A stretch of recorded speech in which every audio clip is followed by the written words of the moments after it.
I'm more inspired by anything, by unfinished business, like we're a band that disappeared for a while. We're back in every album we do. I'm out to like show that there's only Exodus in the world of thrash metal and a bunch of fucking pretenders. So we're out late in our lives trying to leave our mark, and like, as people have always considered as one of the founding fathers, but that's not good enough for me to just be known as one of the guys that started it. I want to be one of the fuckers who finished it. Hey, welcome to another episode of 2020. My name is Cory Peza here, as sometimes with Just Ben. Siobhán is missing. She I just got our text message. It says you got to give me an out at 2:35 at the latest. I don't think I gave her an out. Yeah, I did. I was paying attention. Don't worry. Okay. We have a great episode this week. It's part 2 with Gary Holt of Exodus and Slayer. Right. Thank you for blowing everyone's eardrums out. Just a really, really great dude and a ton of history in the thrash metal scene. So a lot to learn. I gotta tell you, I was so excited by the fact that this guy's so fucking positive. He's just like such a great disposition. He's like, no, my whole body's falling apart and I have all this family I need to take care of and there's coyotes outside, but man, I love playing metal. Guy's awesome. Yeah, and so let's just get right back into it. This is part 2 with Gary Holt on 2020.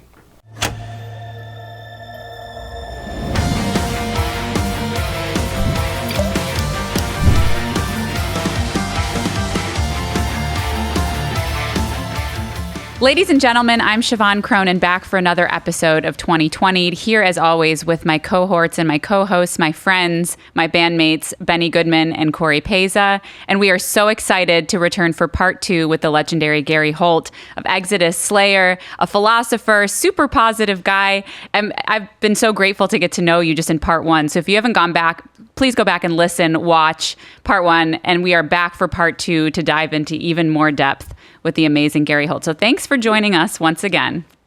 You're welcome. I know it's been a week, but it's been a week, What's but we're wearing the same last outfits. We don't own other These clothes. people don't change their clothes, do they? At the end of the last episode, we just started kind of promoting the upcoming tour, and you mentioned kind of your last experience touring ended, obviously abruptly and with some sickness and everything with going on. So, what does this upcoming tour mean to you as far as that perspective goes? A return to normalcy. We went through the whole pandemic. My drummer, Tom Hunting, went through his stomach cancer battle and he's survived it and he's back, and ready to hit the road and hit the stage, without a stomach anymore, but he's got the all clear. He's the nothing to see here, cancer free. And so a lot has happened, and so this is a big moment for us. We've fought through and overcome all kinds of shit, I found myself sitting here in the hills, during the pandemic with my drummer, facing a life-changing battle and can't play and can't do anything. And I found myself just sitting outside, just getting hammered some days. And, and some days I didn't drink at all. Some days I pound them down. And but the main thing is I found myself getting in really dark places. I've never been that guy. I've always been a happy drunk.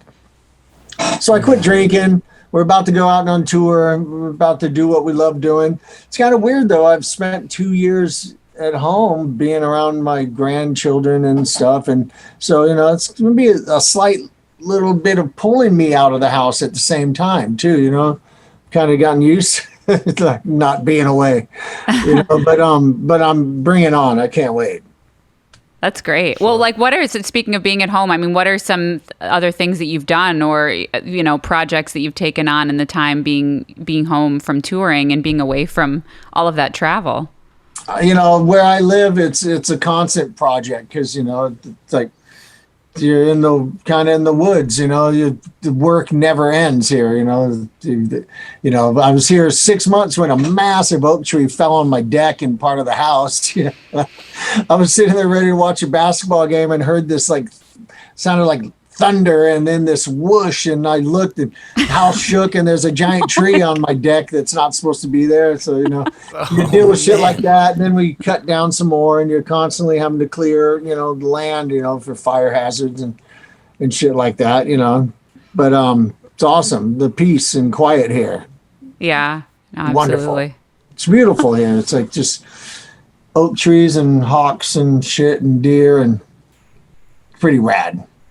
Yeah, absolutely. So are you prepared for that, the shift back to tour life then, being such a big kind of leap from that lifestyle that I'm guessing it's probably been, aside from, the 90s, that hiatus, like it's got to be one of the bigger kind of juxtapositions in terms of lifestyle that's happened recently. Yeah, absolutely. But I'm ready. I can't wait. If I can hit the stage again, it's going to be fucking rad. We played like 4 shows, I think, since the pandemic started, and they were all like one-offs, and they were all super fun. We did 2 of them with John Tempesta, filling in on drums because Tom wasn't quite healthy enough to do it yet. And that was fun because, it was like bringing some of the old guys back together. And, but, we're a united front again, and can't wait. I mean, I got to tell you, I'm excited because you were supposed to come around and then it got rescheduled, and I just was hanging out with Skolnick, and he was like, you got to come see us on the 27th of October. And it's you guys. I'm like, wait a minute, I was just talking to Gary. So I'm so excited that I get to see Exodus and Testament, and I've never seen Death Angel. So I'm so good live.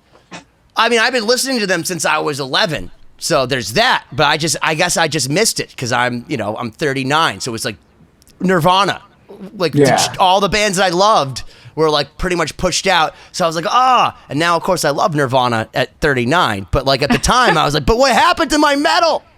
Yeah, I can't. I'm speaking of Alex, he's a really good friend. I can't wait to hang out with Alex. He's a funny dude, and good guy to hang out with. I always like to. Lately, my little secret is I like to troll Alex over his messy pedal boards. I totally troll him. Let's talk about it. He's been on the show a few times. He's a good friend of ours, so it's funny to talk about him.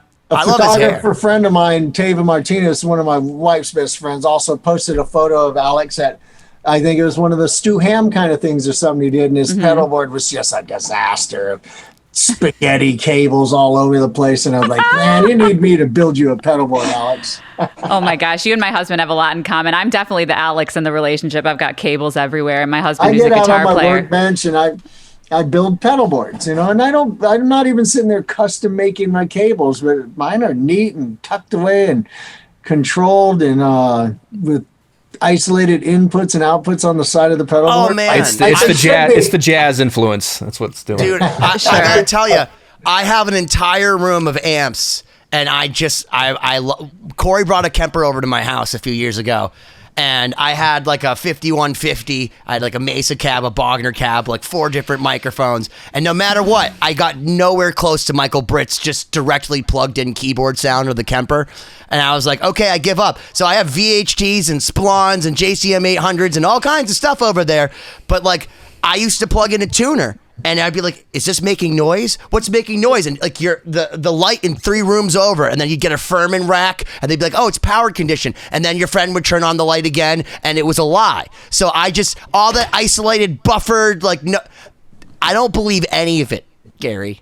None of it's true for me. It all makes noise. I can't do it. I love my Kempers. I use them for fly-ins, because obviously, like, say, for instance, Exodus goes to South America.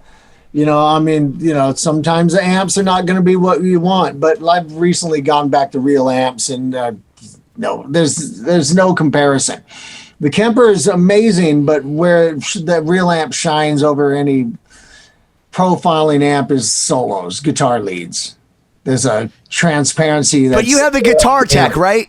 You have a guitar tech. Yeah. See, that's the difference. So for a plebeian like me who doesn't want to go check the 421 or is the SM57 axis, why does it sound like shit? Oh, the vintage 30, it's fucking blown. I don't want to know that shit. I just want to plug in like a keyboard and it works. But you're right. If you have like the Silver Jubilee, right, and then you have all your stuff and you have a guy that can do all the tap dancing that can also build a pedal board like you, I would do that.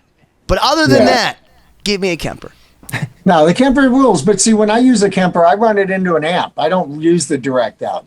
I run it into the effects return, and then I got power tubes and I got speakers, and I'm only using it as a preamp. You know, I have like a Pelican case that I've cut and fit for like fly-in gigs. It's got a small pedal board, fits in one slot. A toaster Kemper fits in the other.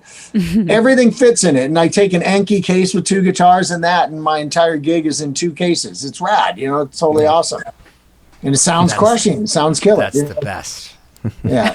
That just makes me happy because like I see like the Yngwie Malmsteen wall of amps. Like, yeah, man, if you could push in 7 of your Gary Holt cabs with all the fucking lights, like there's really speakers in them.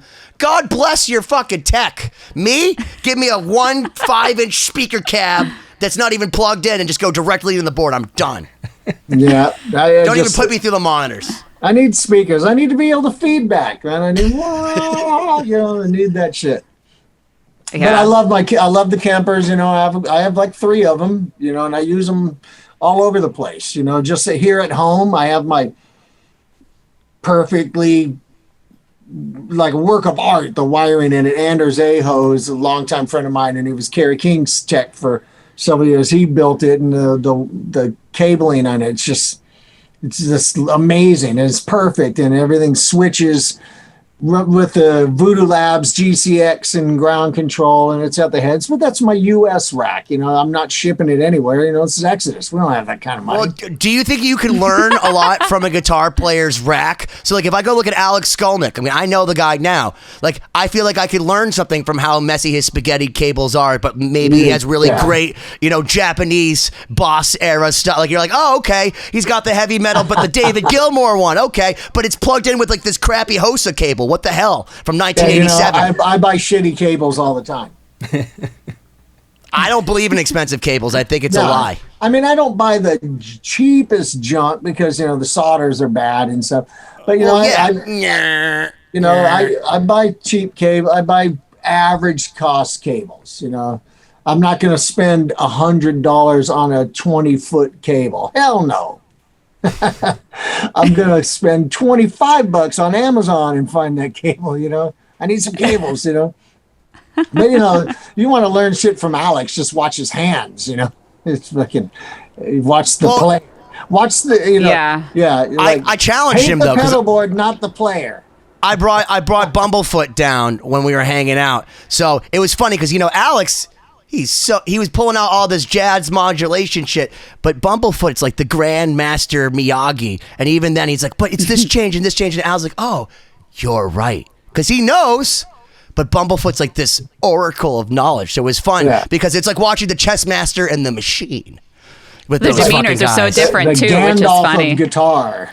Yeah, those guys are. I don't even want to play anymore. Like, what? Oh, you're pretty good, dude. Don't even give me a guitar. I'm gonna leave now. Those guys are outrageous. Yeah, I don't want to compete with you guys. They're crazy. Fuck that. Good thing live, sometimes people are more impressed by hitting one note and holding the guitar above your head. Yeah. It's way more badass. It's way more badass.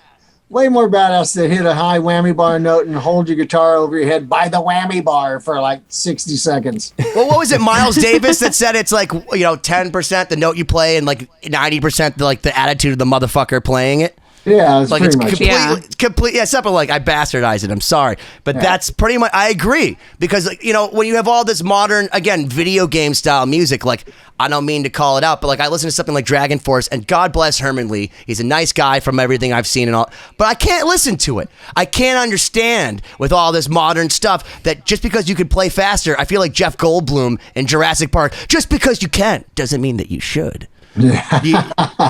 Do you feel like there's a certain point where metal gets too fast, like just because you can? Because I'm as guilty as anybody. I play stupid fast stuff too, but I try to I play super fast rock guitar. So there's the big difference there, you know, but I've always said that, you know, I'll take an Angus Young pick slide over half these guys, like full entire guitar solos. And I'll play Name That Tune with an Angus Young pick slide. Yeah, these dudes will do all this sweep shit, and I'm like, I don't know what it is. I have no idea. Well, you can't hum it, dude. You can't hum it. That's the thing. It's like, that's one of the things, again, about like, you know, a band like Megadeth.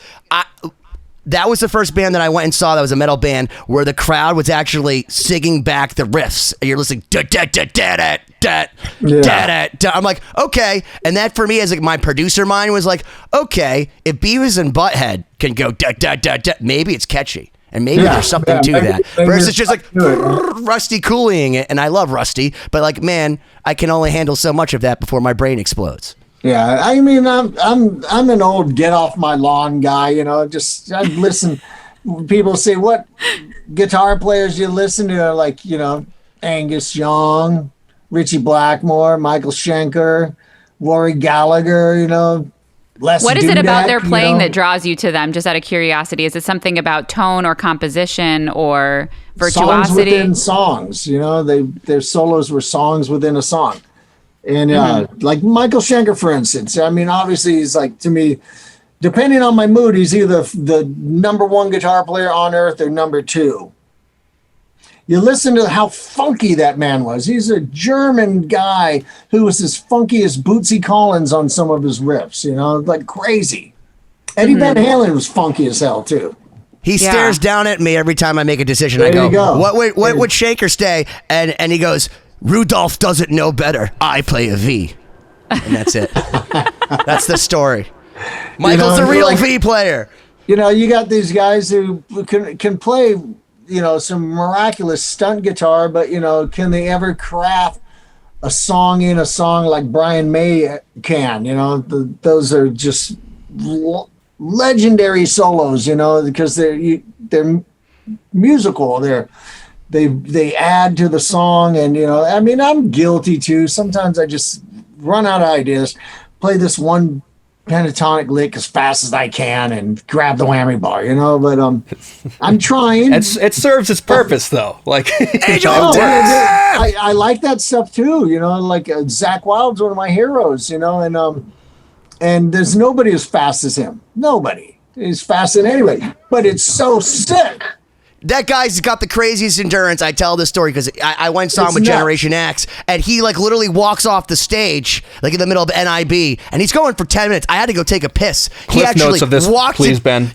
He walked out in front of me, and literally he's still playing, and he has to play for 20 minutes straight doing crazy pentatonic riffs without ever, like if you took a metronome, he doesn't miss. It's like, I can't even imagine doing that for 5 minutes. Nevertheless, NIB, Zakk Wylde time. It's nuts. All that, I mean, strength, you know. That's inhuman, dude. That's Nugent level. Yeah. I love it. You know. So there's a total place for like high speed playing when it's just, I love high speed ripping rock blues playing. It's when they start getting the right hand all, you know, like down. It just doesn't look cool. I'm sorry. I see guys up there in the, like, you know, doing all this shit. Like I saw a recent commercial. Was it for some insurance commercial or something? Where some guy sitting there like, and he's talking. I saw that too. It's weird, man. It's weird. But that's what they look like when they're soloing. It's just not cool. How are you going to headbang and rock and rage doing that? You're going to do it over your head, then I might be impressed.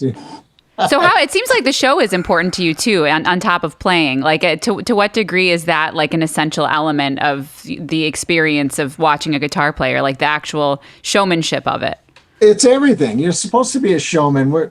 I grew up on these guys who were just awesome players, and they were awesome on stage, and I was never interested in the guy who stood there looking at his shoes the whole show. You know, I always wanted to be, I had more in common with Angus Young and Eddie Van Halen in his youth. And look at what a performer Randy Rhoads was, you know, just like awesome showman, you know, like, and we're supposed to do that. It's the whole rock guitar hero thing, you know, like, and I don't know. Maybe I'm just a show off. No, but that's good. That sometimes it has to be learned. It's interesting because that's something that I struggle with to a degree, and I'm curious. Is that something you had to practice, or what did it feel natural when you stepped on stage? That's just the persona that you were meant to take on. From my first show I ever played, I was one of the other local bands that opened. I'd heard that he was going around and talking because it's my first ever gig. And he said, yeah, he was pretty good, but he was kind of a show off, because I knew this is what I want to do. And I rocked my first show. I was like, fucking, this is for me.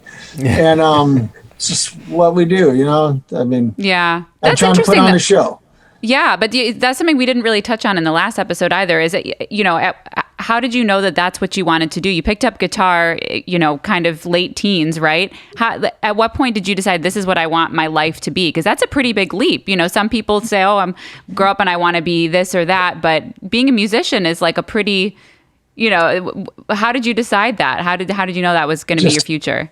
Seeing these heroes of mine on stage, I wanted to do what they're doing. And then I got the chance, the ability to learn, and I learned really quick. And then from there, it's just all full speed ahead, and then I realized I'm really good at writing riffs, so, just everything kind of came together. It wasn't like, oh, he could play, but, he's not a writer, that means more to me than shredding. If I had to give up lead playing or rhythm playing, the leads are gone. Fuck that. There's a lot of guys who could do that shit for me. I'm going to play the rhythm.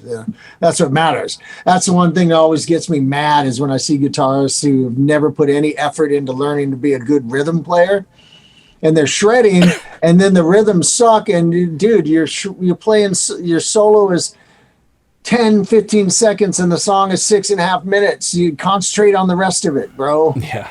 Well, that's amazing that you say that, because Cory and I, we are all in a band called Lost Symphony, and we play with some incredible guitarists. But one thing I've always prided myself on, and one thing I've always loved about Cory, is he's just the most solid rhythm player. And we played with so many players that we could even fathom doing anything that they do.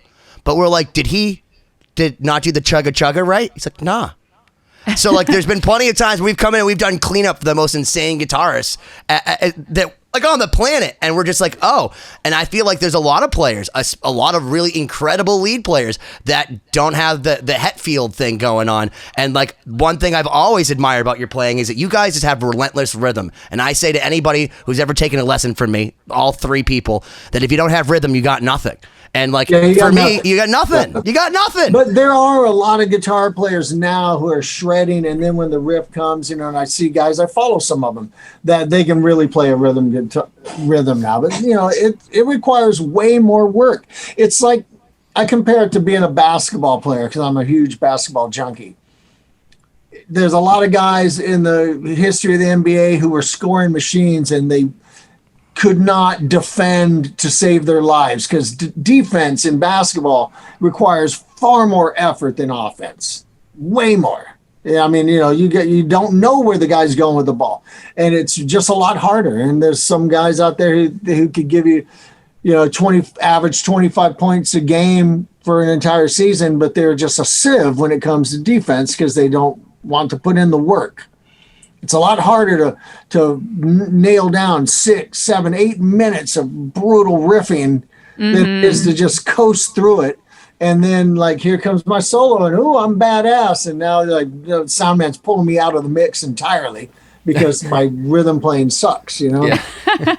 Absolutely. Yeah. It's again, stamina and focus. And just holding down the rhythm as a drummer too. It's I always think about what a luxury it is to be a violinist playing in a band where someone else is entirely responsible for keeping everything going. You can always spot the guy who's a killer rhythm player because his right arm, if he's right-handed, his right arm's going to be way bigger than his left arm. And it's not from other shit. Yeah, I have to tell you, I got really excited because I wanted to go back and see some live shows and all that. And I saw your live Whack in 2008 performance, and it was of a funeral hymn. And I forgot that it's almost 9 fucking minutes. Yeah, and I'm like, dude, I'm watching the whole thing, and it was just brutal. And you guys were so everything just sounded I mean, the mix from the board's incredible, but you guys played so fucking tight. And I'm like, again, I have so much more reverence for the ability, like 9 minutes straight. And you could just see the whole, and the groove is just, I shouldn't drive and listen to your music. Is what I'm saying. Tom Hunting wants to put that song back in the set, and I told him maybe in a few months I got to get back to playing that level. It's like that song's hard to play, and it doesn't brutal. It doesn't get easier until after the second chorus. When it slows down before the soloist sections come up. And I said, I got to work back up to that. I've been sitting at home for 2 years. Oh, and also in this whole pandemic thing, I was dealing with like the downside of like years of cortisone injections to deal with tennis elbow in both the arms. Oh my gosh, yeah. And I got to the point, where I couldn't play it more than 5 minutes. Like I went through like months of physical therapy.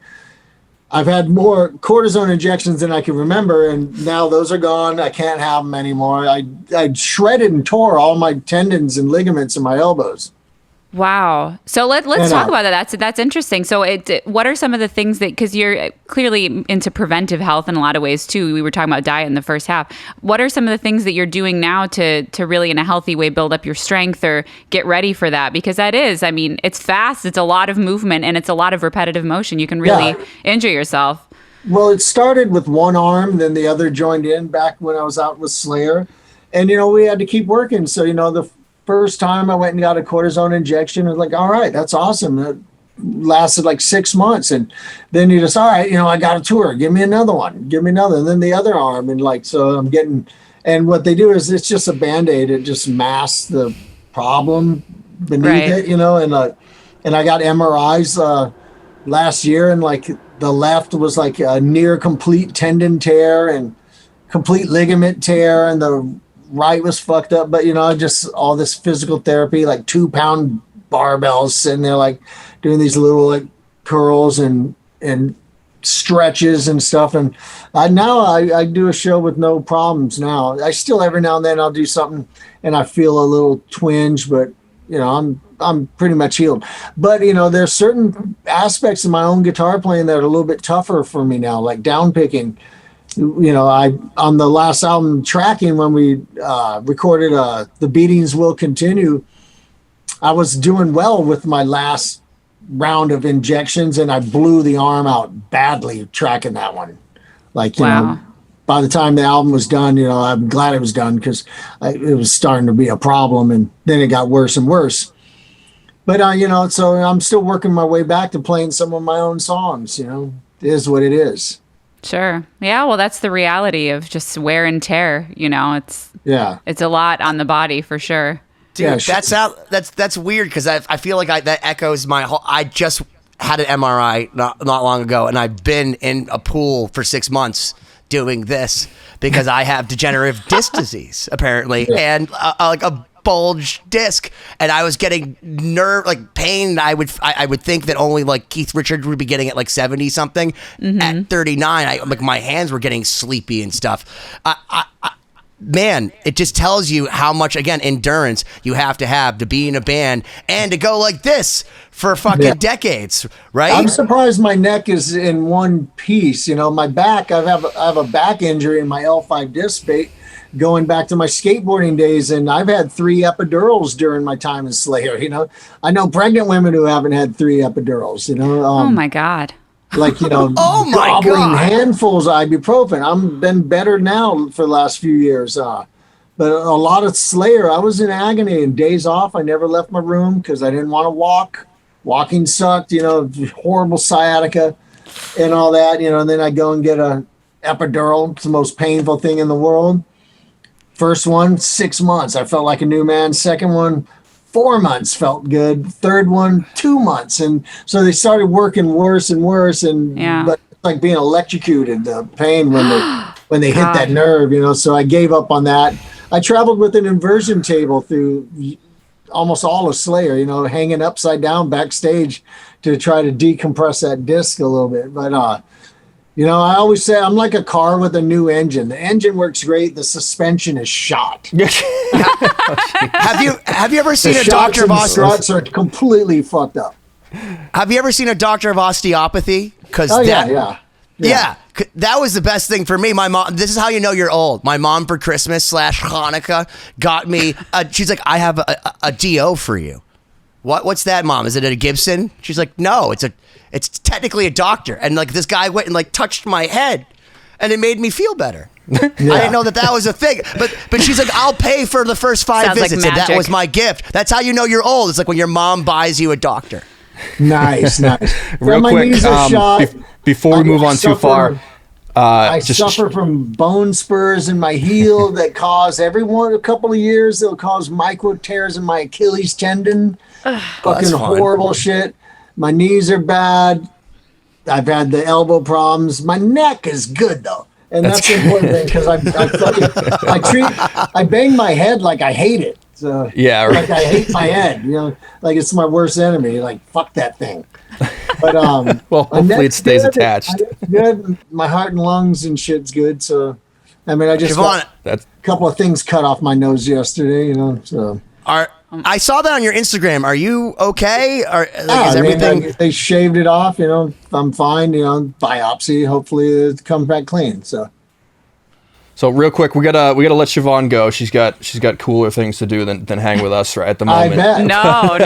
No. I wish I could stay, but you keep the conversation going. Well, what are you doing that's so important, Siobhán? So we can. I'm going to coach the next generation of musicians. So I do some sessions at a charter school for kids that want to do some crossover music. So I'm very passionate about keeping kids into the violin. So that's awesome. So I got to head out and do that. But show them some Exodus today. I will. I'm going to take some. I'll be like, this is what we're studying today. The importance of good rhythm. The importance of good rhythm. This is a great example. Yes, I'm going to take that with me today. What you should do is you should arrange a funeral hymn. And you should do it on the violin, because one of the coolest things we ever saw, Gary, was she does electric violin, and she started learning guitar solos. So we had her do like Randy Rhoads and all that. And there's nothing cooler, in my opinion, than Siobhán playing shred solos on a violin. Yeah, we have a friend who, like, many years back, he'd come out a couple times live and played a lesson in violence with us on violin. Nice. I got to look that up. And just rips playing it, hooked her shit up through a boogie triple rectifier, and it was just ripping crazy. I got to study that. It was so Siobhán, you should figure out when they're coming to town. Online I will. I'm going to look into it. Well, I won't interrupt the conversation. So nice to meet you, Gary. Yeah, keep the conversation going. I'll see you guys next time. Yeah, we weren't sure if you were going to come on or not. So I was like, listen, man, we got to accommodate this dude. And Siobhán's basically a rock star herself. She basically glossed over the fact she played in front of 80,000 people last night. Yeah. Nice. Yeah, she played the Ultra Music Festival with Kygo. And he's a DJ, but because he went on so late, they had to cut part of the set. And she's like playing live. The DJ doesn't understand live, violins. So in front of 80,000 people, they're just like, train wrecking. It's hilarious. No rhythm. Looking back at some of the tours throughout your life, maybe we can touch on some of the cooler experiences that still stand out? Those are always actually hard questions to answer because with a career as long as mine, it kind of becomes this big giant. Give me an 80s story. Give me an 80s story with Kirk Hammett. Go. The 80s, Kirk was in another band. I don't have any. No, I know. But you must have had some encounter, because weren't you mad at him at some point? I'd be mad at him for fucking being a traitor. No. He gave me the band and made me the put me in the driver's seat. So, Wait.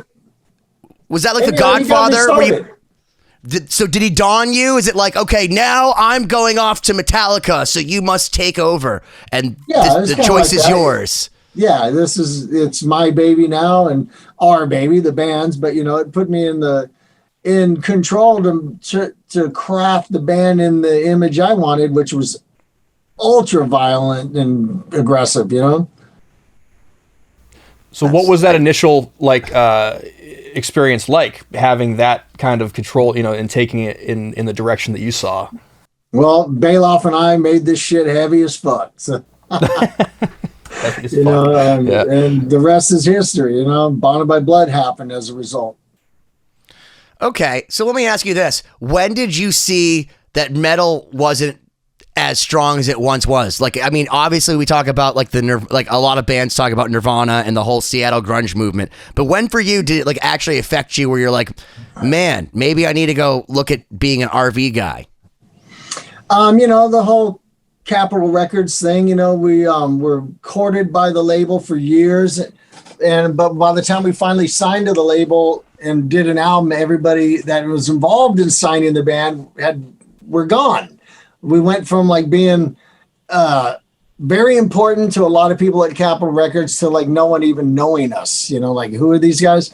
And so, it just, grunge became popular, but Pantera became bigger than ever in that same period. I'm an honest guy, and I think all of us bands that complain about grunge, we weren't making our best music at those times. Some of it, some of the stuff we did, I look back now more fondly than I used to, but just time for music ebbs and flows and things change, and we're still here, and that's all that matters, So you said you played some like one-off shows and all that.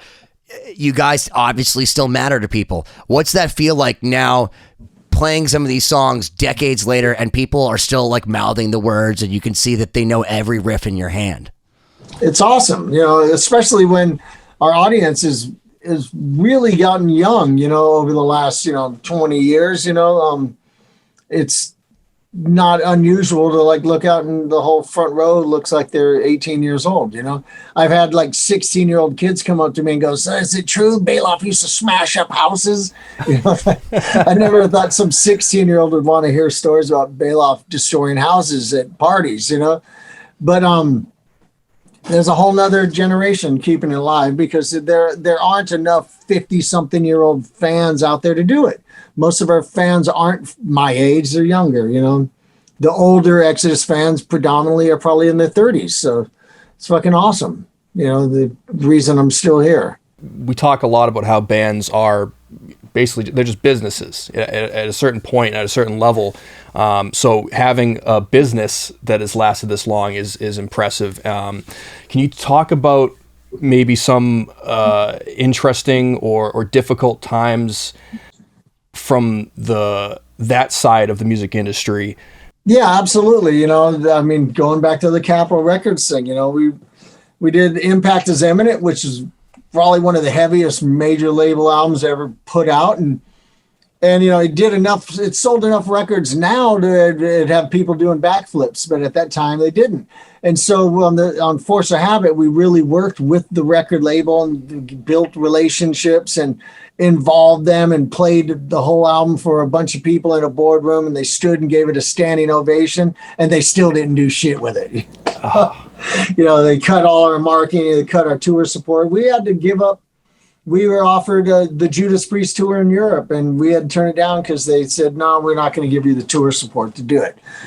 Shit like that. It's a business, and it fucking sucks and it hurts, but you move on. The music industry, going back 70s and 80s versus today, it's a completely different animal. What's the biggest benefit from doing what you do nowadays versus, the biggest thing that you miss? I don't know if I miss anything. Once again, I'm happy I'm still here. I'm super in tune to the business side of things. In my younger years, we allowed everybody else to handle that, and we didn't care or didn't want to know about any of it, and we should have. We should have been involved with where our money was coming from and where it was going. And, we were like, do I have to work a day job? No. Is my rent paid? No. Is it paid? Yes. Yeah. And do I care about anything else? Where's the fucking weed? And we should have paid closer attention to all that stuff.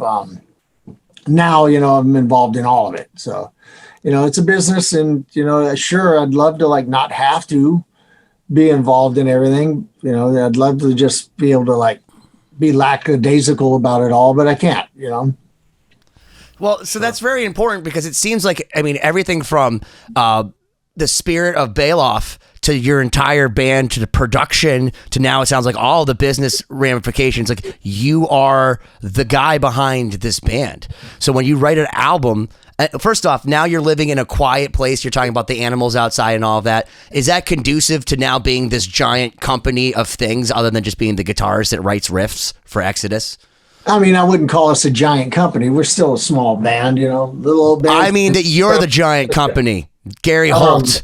No, Inc. because everybody's involved in all of it. You know, we all pay attention to the business side of things now.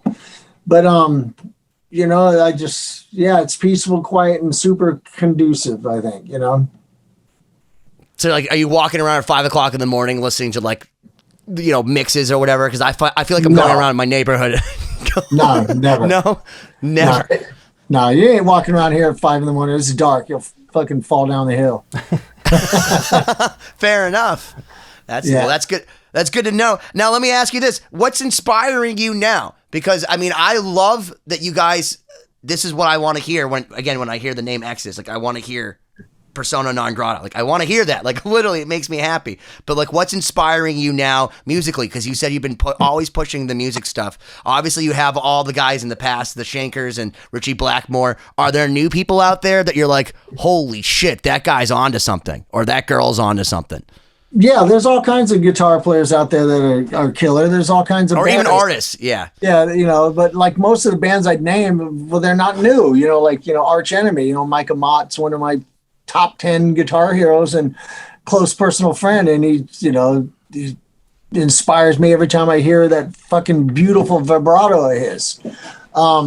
You know, but I'm more inspired by anything by unfinished business. You know, like, we're a band that disappeared for a while. We're back in every album we do. I'm out to like show that there's only Exodus in the world of thrash metal and a bunch of fucking pretenders. So, you know, I mean, there's a lot of great bands like Municipal Waste. Fucking love them. Like, and you know, they're on that short list of like bands I tour with only. And Power Trip, you know, rest in peace, Riley. You know, they're on that list of like my close friends who touring together was a blessing. And I'm only upset we only got to do it once, you know. But, you know, we're out late in our lives trying to leave our mark, you know, and like, as you know, people have always considered us one of the founding fathers, but that's not good enough for me. To just be known as one of the guys that started it. I want to be one of the fuckers who finished it. Yeah, that's awesome.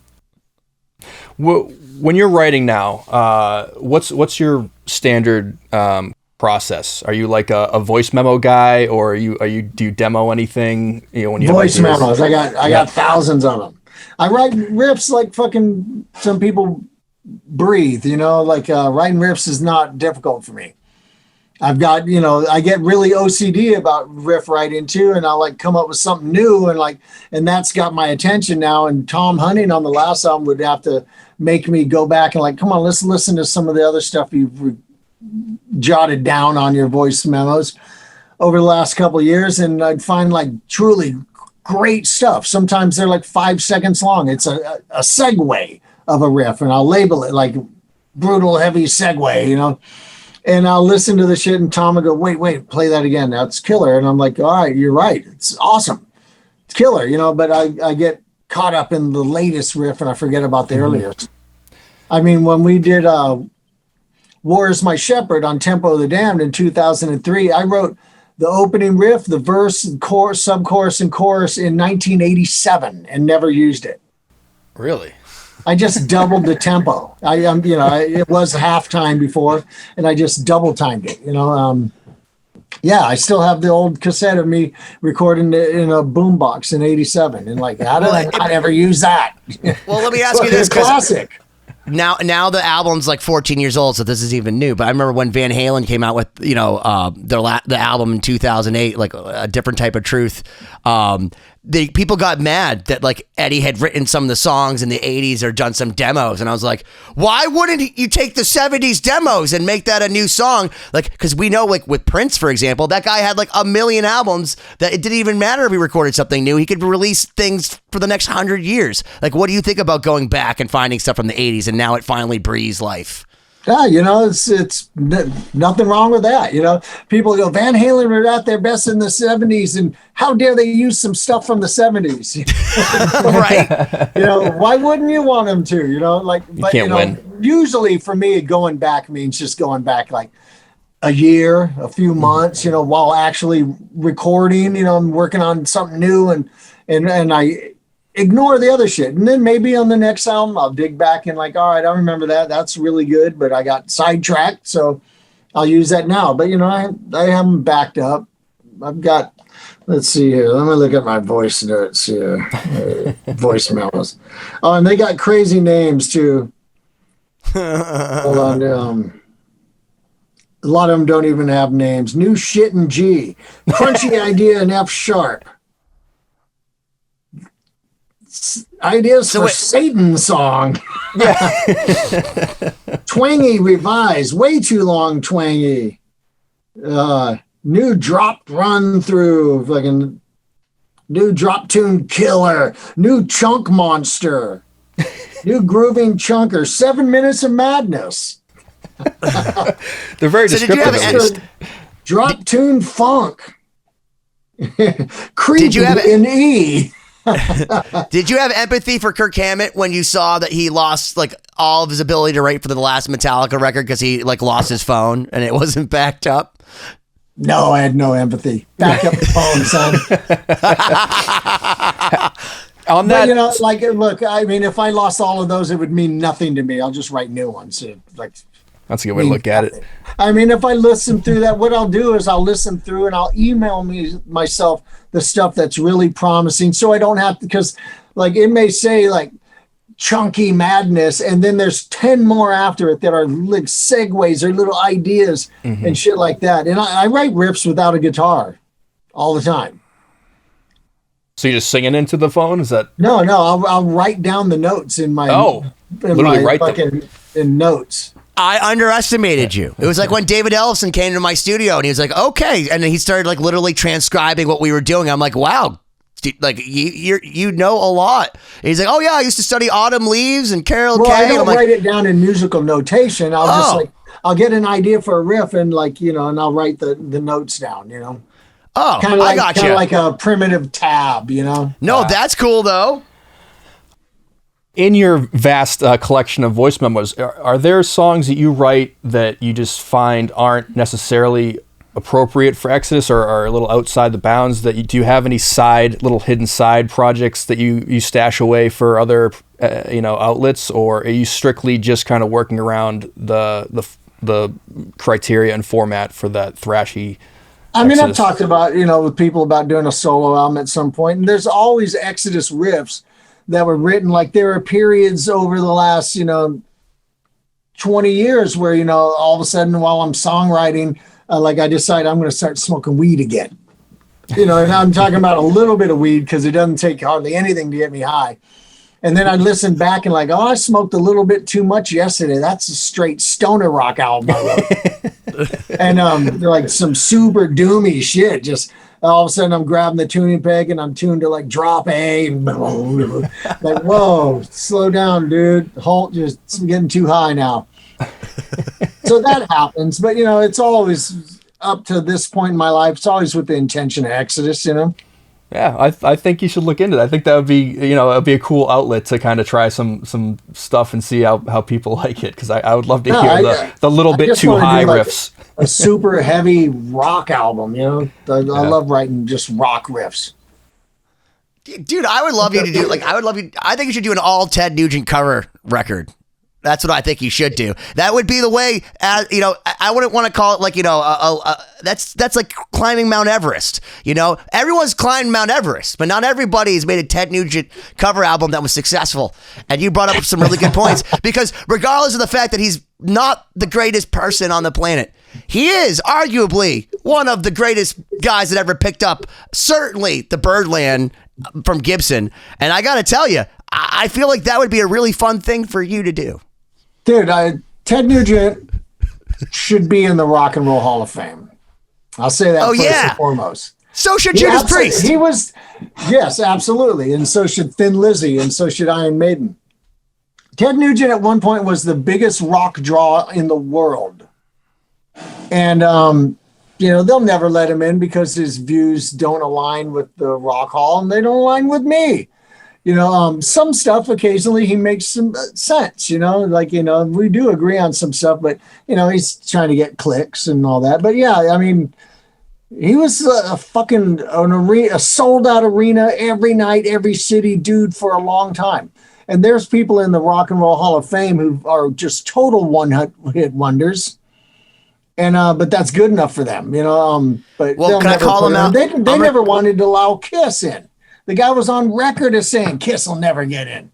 It's Kiss, right? One of the greatest, biggest rock bands of all time weren't in like right away.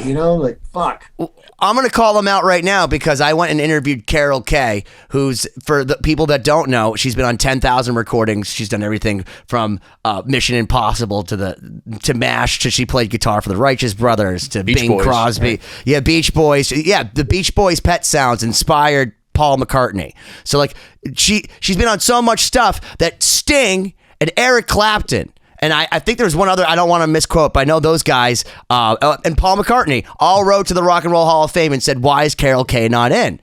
And they still haven't put her in, and I'm convinced that they're going to wait till she passes. She just turned 87 the other day. Alex, Skolnick, myself, and Bumblefoot did call her and wished her happy birthday and sang happy birthday to her. But she, for me, is the GOAT on bass. I mean, watching her teach school, Gene Simmons, how to play bass, both of them. The fact that they're not in the Rock and Roll Hall of Fame, and then Dolly Parton has to tell them, hey, I'm not rock and roll really, as much as like you might think so. I'm not rock and roll. Like, that's ridiculous to me. Judas Priest, Iron Maiden, fucking, you're out of your minds. I mean, not even rock and roll. They're still selling out arenas and stadiums, and they're not in. NWA's in though. Yeah, and what they make, like 2 albums?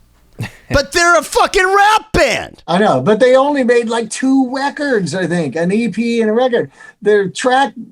I mean, I'm a huge fan, but I love them, but they're not rock and roll. Their career was like a few years long. It's like, come on, yeah, fucking get it together. Eminem's probably going to get in this year, though. Badass rapper. Well, at what point? So, what point do we take our rock? We take the awards away. Or I feel like award ceremonies are just stupid people giving stupid people stupid shit. Like, it's not anybody. Well, not always stupid people getting this stuff, but like, who fucking figures this shit out, man? Like, I see these polls in Rolling Stone, like greatest guitarists or greatest albums, and they change every year. If they're the greatest, why would they change? Like, who's coming in and taking out Purple Rain for number 1? Oh, now it's the Strokes? Like, are you, what? I'm confused by all of that. It makes no sense. That was just a rant. I'm sorry. It's all right. It makes me angry. That's one thing that I tend to rant on is the Rock and Roll Hall of Fame. Not that I have anything to do with it or I will ever darken the doors, but, when I you should fucking be in there, dude, for both Exodus and Slayer. I mean, it never happened. Slayer will never happen. I mean, no, I know, but still, Ted Nugent should be in there. Thin Lizzy should fucking be in there. They have huge hits that are on the radio today. They influence fucking millions of people. They were home to the greatest. Patti Smith's in the Rock and Roll Hall of Fame, and she's known as a rock poet, and Phil Lynott is not. No pun intended. Yeah, it's right. How is he not in there? The guy was the greatest fucking lyricist, fucking rock poet of all. And not just that, the guitars. As far as if you like the sound of harmonized guitar, Thin Lizzy literally wrote that. They invented it. Yeah. So the fact is that there'd be no Rock and Roll Iron Maiden without Thin Lizzy. Everything has become grayscale, and it's like rock and roll for me. Like, they've made it not a grayscale. They've just turned it into something else with the Rock and Roll Hall of Fame. When we were out on tour once with Slayer, we were offered like a guided tour to the thing on a day off. I said, stay in. I don't want to go. Fuck that. I'll watch fucking TV. Order some room service. You heard it here first. They're waiting for Carol Kay to die. Because if Paul McCartney, Eric Clapton is not enough with Sting, fucking Sting, that guy to get her in the Rock and Roll Hall of Fame, like what curmudgeon is saying, no, don't put the 87-year-old lady that paved the way for everybody in the history of fucking recorded music. Don't put her in. Yeah. Let's wait till she dies so she can get the award for lifetime achievement. Yeah. We've established that their judgment is not stupid. Necessarily motivated by merit. For one, they hate heavy metal. Hate it. Look at how long it took them to put Sabbath in. Fucking come on. They influenced fucking every band after them. Dude, that Randy Rhoads induction was kind of sad too. It was like 2 seconds long. It was like, I don't watch that shit. Yeah, it kind of made me sad because it's like, this is how they're going to memorialize the guy that made me want to put on like a fucking guitar. Like, this is how they do it. And it's like, they obviously have to go do it because it's such a big acknowledgement, but like, he deserves better. Yeah. You all deserve better. Everyone that should be in there deserves better. You should be in there. Fucking Sabbath should, they should have been in there. They should have been the first person. Sabbath. Let's go make our own Hall of Fame. Yes. Yeah, fuck it. Anyway, hey guys, I do have to get going. Yeah, well, so listen, we appreciate your time. We're at the end of the episode anyways, so that works out great. Right. Thank you for your time. Make sure you guys check out Exodus on tour. We'll have links. We're gonna have links below to everything. Fucking fun. All three bands are gonna destroy. It's gonna be rad. Destroy Testament, each other. Death Angel. We're gonna destroy a little bit more. But, yeah, right. But no, everybody's just bringing it, going to bring it, and everybody's super excited because we enjoy each other's company. And the reason we postponed it the first time is because we didn't want to go out on the tour and like have to like live in a total bubble from each other. Tom Hunting wasn't ready also. And we all agreed, all three bands, let's do this a little later and make it fun. And so we're ready to have some fun. Even if I got bandages on for the first few shows, I'm going to go shopping today for some like SpongeBob Band-Aids or something. There you go. Well, hey man, I just want to say princess bandages. Perfect. I just want to say thank you for coming on the show, and certainly when you come to Boston, I'm definitely going to come say hi to Alex and all that, and I will bring you. I want to show you the Les Paul that I have that I believe to be the first Les Paul ever. So I will bring that to you. Alex can attest that he also agrees. I saw the video. Yeah. Definitely do it. So thank you, man. We really appreciate you. My pleasure. You're just awesome. So thank you for your positivity. Rock on. So guys, check I'll out see you guys in Boston. Yeah, 2020-d.com. We'll see you next week. Michael Schenker approves. The very end of the Megaforce Metallica Unity was a show at the Roseland Ballroom. It was Metallica, Raven, and Anthrax, and we managed all three bands. And that night we signed Metallica to Elektra, Anthrax to Island, and Raven to Atlantic. And the next day, Cliff Bernstein and Lars Ulrich had a meeting and they said, we're going to be your new manager, fire Johnny. So Johnny signed them to a new label, no longer on Megaforce, and now they lost him as management. So Anthrax became like everything. Yeah. And then, the next level, I said how Testament was like, gotta have them, gotta have my band. They were the big five. To me, Testament was even better than Metallica. Way better because they had Chuck Billy singing.